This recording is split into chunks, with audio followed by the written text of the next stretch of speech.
cannot be stated that ECP was victimizing PTI. This petition is converted into an appeal and allowed by setting aside the impugned order and judgment of the Peshawar High Court. Resultantly, the order of the ECP dated 22 December 2023 is upheld. یہ جو فیصلہ ہے یہ پاکستان کی جو جمہوریت ہے اس کے لیے ایک نئی سمت کا تعین ہوگا انشاءاللہ. سیاسی تاریخ میں پہلی دفعہ انٹرا پارٹی الیکشنز کی جو اہمیت ہے وہ سامنے آئی ہے. سپریم کورٹ کے غیر مقبول اور متنازع فیصلوں میں ایک نئے باب کا اضافہ ہوا ہے. 14 درخواستیں 25 کروڑ عوام کی بنیادی حقوق پر باری ہوئی ہے. اس فیصلے سے بہت ہی ہوئی ہے. اس فیصلے کے خلاف ہم ریویو کریں گے. ہمارے سارے کینڈیڈیٹ انڈیپینڈنٹ الیکشن لڑیں گے. شیر کے شکار کے لیے نکلتے ہو تو بلہ استعمال نہیں ہوتا، تیر ہی کام آتا ہے. تو اب شکار کا موسم ہے اور ہم نے اس شیر کا شکار کروانا ہے. ایک سیاسی جماعت اگر الیکشن لڑ رہا ہے تو وہ اس لیے کہ وہ جیل سے بچنا چاہتا ہے، تو دوسرا سیاسی جماعت الیکشن میں حصہ لے رہے ہیں تاکہ وہ اپنا لیڈر کو جیل سے نکال سکتے ہیں. السلام علیکم ناظرین، پروگرام دوسرا رخ میں خوش آمدید. میں ہوں آپ کا میزبان نادر غرامانی. ناظرین، پی ٹی آئی کے بلے کے نشان سے متعلق جو سپریم کورٹ کا فیصلہ تھا، اس فیصلے کے بعد اب کئی سوالات بھی اٹھائے جا رہے ہیں. مختلف جو قانونی ماہرین ہیں ان کی مختلف رائے جو ہے وہ سامنے آ رہی ہے. ڈان کا ایڈیٹوریل بھی آج ہمارے سامنے ہے. اسی کے ساتھ ساتھ اگر آپ دیکھیں تو پی ٹی آئی سے بلے کا نشان واپس لینے کے بعد اب یہ بھی سوالات اٹھائے جا رہے ہیں کہ پی ٹی آئی کے لیے یہ کتنا نقصان دہ ہوگا، اور کیا اس فیصلے کے بعد اب بھی تحریک انصاف کے پاس کوئی پلان سی ہے، یا پھر جیسے بیرسٹر گوہر صاحب کہہ رہے ہیں کہ وہ ریویو میں تو جائیں گے لیکن تمام کینڈیڈیٹس جو ہیں وہ آزاد امیدوار کے طور پر انتخابات میں حصہ لیں گے. اسی کے ساتھ ساتھ یہ بھی یہاں پر سوال اٹھایا جا رہا ہے کہ جو سپریم کورٹ کا حالیہ فیصلہ ہے اس فیصلے کے بعد اب جو دیگر جماعتوں میں انٹرا پارٹی الیکشن ہوتے ہیں ان الیکشن میں بھی ان جماعتوں کے لیے مشکلات میں اضافہ ہو سکتا ہے. اسی کے ساتھ ساتھ اگر اب آپ دیکھیں تو سینٹ میں جو آزاد پارلیمانی گروپ ہے وہ کافی متحرک نظر آ رہا ہے انتخابات ملتوی کرانے کے حوالے سے. سینٹ میں آج تیسری قرارداد جو ہے وہ جمع کرائی گئی ہے اور یہ کہا گیا ہے کہ انتخابات جو ہیں وہ ملتوی کیے جائیں. پہلی قرارداد سینیٹر دلاور خان صاحب کی جانب سے پیش کی گئی جو منظور بھی ہو چکی ہے، اور دوسری جو قرارداد ہے وہ سینیٹر ہدایت اللہ صاحب کی جانب سے جمع کرائی گئی ہے، اور آج سینیٹر ہلال الرحمان صاحب کی جانب سے قرارداد جمع کرائی گئی ہے جس میں یہی مطالبہ کیا گیا ہے کہ سیکیورٹی کی جو صورتحال ہے اس کو مد نظر رکھتے ہوئے انتخابات ملتوی کیے جائیں. مختلف ایشوز ہیں ان پر بات کریں گے. تحریک انصاف کے سینئر رہنما اون عباس صاحب ہمارے ساتھ ہیں. بہت شکریہ اون صاحب. اس وقت جو سپریم کورٹ کا فیصلہ ہے سر، اس فیصلے کے بعد اب مختلف رائے جو ہے وہ سامنے تو آ رہی ہے، لیکن اب سوال یہ اٹھایا جا رہا ہے جیسے بیرسٹر گوہر صاحب کہہ رہے ہیں کہ ہم ریویو میں تو جائیں گے لیکن آزاد امیدوار کے طور پر بھی ہم کھڑے ہوں گے. تو یہ سمجھا جائے کہ اب پی ٹی آئی کے پاس کوئی پلان سی نہیں ہے، آپ آزاد امیدوار ہی کھڑے کریں گے اور یہ حتمی فیصلہ ہے. اعوذ باللہ من الشیطان الرجیم، بسم اللہ الرحمن الرحیم. تھینک یو سو مچ گرمان صاحب. گرمان صاحب دیکھیں، پلان اے بی یا سی کوئی بھی پلان ہو یہ فرق کوئی نہیں پڑتا. آئی تھنک پاکستان اب ان چیزوں سے باہر نکل چکا. کل ایک جو سرکس لگایا گیا، کل ایک جو پورا دن پوری ہیجان کی کیفیت میں پاکستانی قوم کو رکھا گیا، اور میں شکر ادا کرتا ہوں یہ بلیسنگ اینڈ ڈسگائز ہے کہ ان کیمرہ سیشن ہوا، تاکہ جس طریقے سے علی ظفر صاحب اپنے کیس کو پٹ اپ کر رہے تھے، حامد خان صاحب اپنے کیس کو پٹ اپ کر رہے تھے، اور جس طریقے سے عدلیہ سے سوال پوچھے جا رہے تھے، آئی ایم شیور اس پروسیس کے نتیجے میں پاکستانی قوم کو یہ تو اندازہ ہو گیا کہ پاکستان تحریک انصاف کے الیکشن کتنے شفاف تھے یا نہیں تھے، یا کس طریقے سے پورا جو بساط کو لپیٹ دیا گیا، وہ تو کم از کم کلیئر ہو چکا. جہاں تک اب کینڈیڈیٹس کا ایشو ہے، دیکھیں پلان اے ہو یا بی ہو، ایک چیز کلیئر ہے، جس شخص کے فوٹو پیچھے عمران خان کا فوٹو ہوگا، جس شخص کے فوٹو کے پیچھے عمران خان کی آئیڈیالوجی ہوگی، اس کو کچھ بھی نشان دے دیا جائے، اس سے فرق اب نہیں پڑتا. آزاد کینڈیڈیٹس پورے پاکستان میں لڑیں گے. اور میں ایک شخص بتا دوں، جس طریقے کے مضحکہ خیز طریقے سے رات کو نشانات کو الاٹ کیا گیا، آپ نے شاید وہ پروسیس دیکھا ہوگا. اس حد تک کہ ہمارے کینڈیڈیٹس کو جوتے تک کا نشان دیا گیا، مطلب سبز مرچ اور ایسی چیزیں جس طریقے سے موکری آف دا سسٹم نہیں ہوتا، یعنی کہ جان بوجھ کر ایک لوگوں کو مضحکہ خیز قسم کی اس سے گزارا گیا. لیکن ایک بتا دیں، 8 فروری کا 10 دن آئے گا نا، میں آپ کو قربانی سے بتا دوں، ایک شخص جس نے اس ملک کے لیے اتنا کچھ سہا ہے، یعنی کہ اس پہ گولیاں برسائی گئیں، وہ شہید ہوتے بچا، اس کی فیملی کے اوپر جس طریقے سے اٹیک کیے گئے، پچھلے کوئی 6-8 ماہ سے اس وقت تک وہ جیل کی صحبتیں برداشت کر رہا ہے، جس طریقے سے اس کو اس شخص کی اتنی تکلیفوں کے نتیجے میں یہ سمجھتا ہوں کہ 8 فروری کو اس قوم کو اپنے اپنے حلقے میں، جس بھی حلقے میں رہتے ہیں، اس حلقے کی صرف اگر ایک شخص کا نشان یاد رکھنا ہو، چاہے وہ کچھ بھی نشان ہو، وہ عمران خان کے پیچھے اس شخص کا نام یاد رکھیں گے، اور آئی ایم شور وہ اتنا بڑا مشکل کام نہیں ہے، اور یہ پہلی دفعہ ایسا تاریخ میں ہوگا۔ نہ ٹرانسپورٹ ہوگی کرائے کی، نہ گاڑیاں ہوں گی، نہ پولنگ ایجنٹ ہوگا، نہ کچھ بھی نہیں ہوگا۔ لوگ اپنے گھر سے ایک ریلیجس نیشنل ڈیوٹی کے طور پہ ووٹ ڈال نکلیں گے، نشان کچھ بھی ہو جائے، ان کو صرف عمران خان کی تصویر یاد ہوگا۔ لیکن اون صاحب، کل آپ نے بھی پروسیڈنگ دیکھی ہوگی جو سپریم کورٹ میں ہوئی، آپ نہیں سمجھتے کہ جو عدالت کی جانب سے سوالات اٹھائے گئے، خاص طور پر انٹرا پارٹی الیکشن کے حوالے سے، آپ نہیں سمجھتے کہ وہ سوالات درست تھے؟ تحریک انصاف کے پاس ریکارڈ نہیں تھا، نامینیشن پیپرز نہیں تھے، رسیدیں نہیں تھیں؟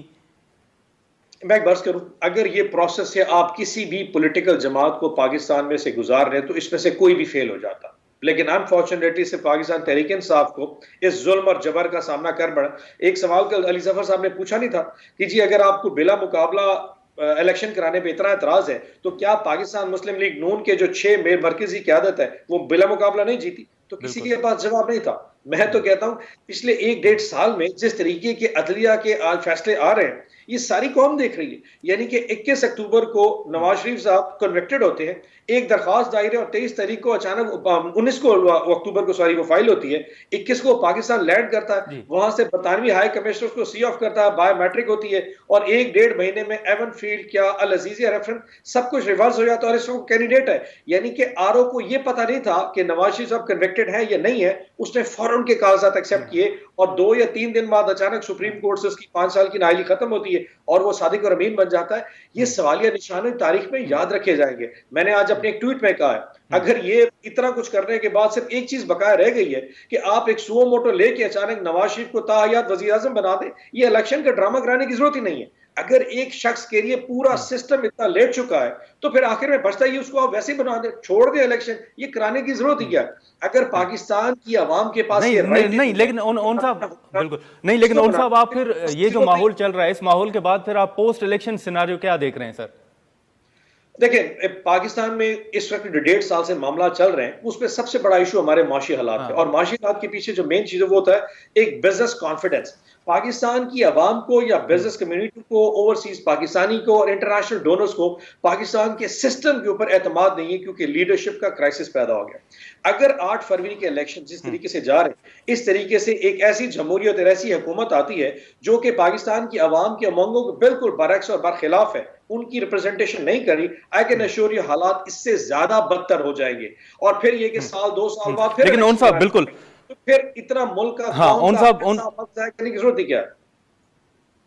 ان صاحب ایک آخری سوال سر، چلیں یہ تمام تحفظات آپ کی اپنی جگہ، لیکن ایک بات جو سپریم کورٹ کے بعد بھی مختلف صحافی، مختلف تجزیہ کار جو ہیں وہ بھی سوالات اٹھا رہے ہیں، آپ اس بات سے اتفاق کرتے ہیں کہ الیکشن کمیشن کے سوالات اور ان کے اعتراضات تو اپنی جگہ، لیکن تحریک انصاف کے پاس بھی کچھ ریکارڈ ہونا چاہیے تھا؟ یا یہ آپ دیکھ لیں کہ اکبر اس بابر صاحب کی رکنیت آپ نے معطل کیوں نہیں کی، جو 4 پیٹیشنر اور تھے وہ ممبر ابھی تک کیوں تھے؟ تو آپ سمجھتے ہیں کہ کہیں نہ کہیں تحریک انصاف کی بھی غلطیاں تھیں سر؟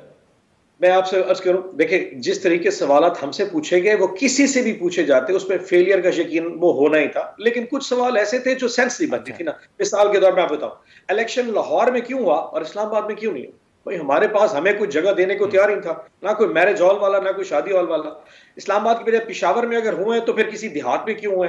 500 لوگ تھے تو 800 لوگ کیوں نہیں آئے؟ کیا سندھ سے لوگ آئے تھے؟ کیا مطلب دیکھیں یہ وہ سوالات ہیں جو شاید کسی جماعت نے نہیں سوچیں گے۔ میں آپ کو یقین جنا ہم 10,000 کاغذ اور لے آتے، ہم 10,000 ریزنز اور کریٹ کر لیتے، ہم 100% پورے اسٹریٹ فارورڈ چیزیں مکمل بھی کر لیتے، تب بھی یہی ہونا تھا جو رات کو کل رات کو 12 بجے ہوا۔